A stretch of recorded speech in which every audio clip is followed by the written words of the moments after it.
Hey, what's up? This is Jared with the iPhone App Podcast, and today we're going to take a look at iSlots, which is a slot machine game for the iPhone.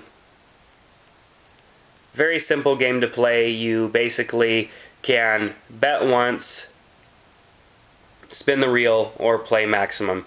Hitting bet once is basically just using 1 or 2 or 3 of your credits at a time. And then, of course, spinning the wheel does exactly that. It spins the wheel.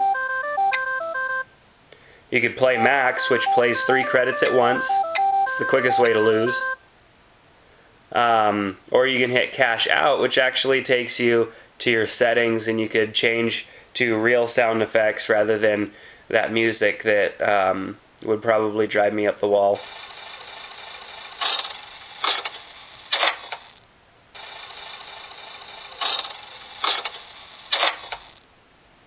So this is basically what this game does. If you want it to be silent, of course, you could always turn off the sound on your iPhone, and then it becomes a silent game. I want a little bit. The little hand bar at the side doesn't do anything. You have to use the buttons. If you scroll up to the top here, you can see your payouts and all of that good stuff. So that you know exactly how you're going to win. You can't actually scroll down, though, to see the bottom of the iPhone, or the bottom of your slot machine.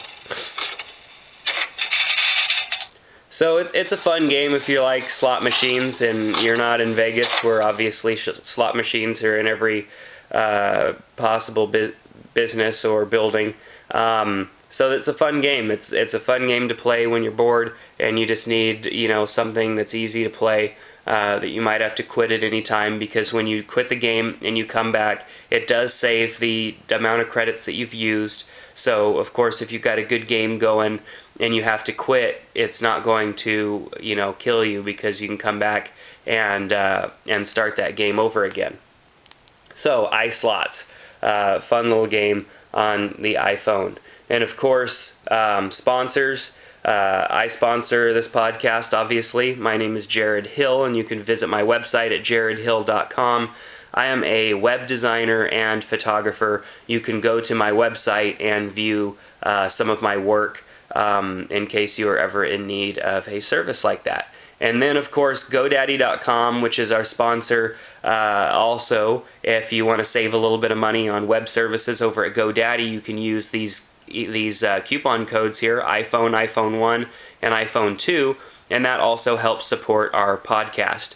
And for those of you out there that are developers that are watching the podcast, I would love to review your free app, and I would also love to review your app that costs a little bit of money. One thing that a lot of developers have been doing is just either sending me a PayPal donation to cover the cost of their app, or an iTunes gift card to cover the cost of their app, and that has been helping me actually be able to do more paid app reviews, because we're well over 100 app reviews now. In case you didn't notice, we have reviewed over 100 app reviews, and it can get expensive buying apps every week, especially when you're probably not going to use all of them, because all of you out there know that there's probably a dozen apps that you will use, and anything thereafter will probably just be, fun stuff that you won't use that often. So you can go and get, great insight as to what apps you want to purchase by going to our website, the iPhoneAppPodcast.com, and checking out app reviews and seeing what other people are saying about the apps as well, because that's going to better help you make a decision as to whether or not you should purchase an app. So check out the iPhoneAppPodcast.com, and then you can also subscribe to our podcast on iTunes by going into the music store on iTunes and typing in iPhone App Podcast and doing a search. So that's going to do it for today's podcast. Thanks for checking out the iPhone App Podcast. My name is Jared, and we'll see you next time.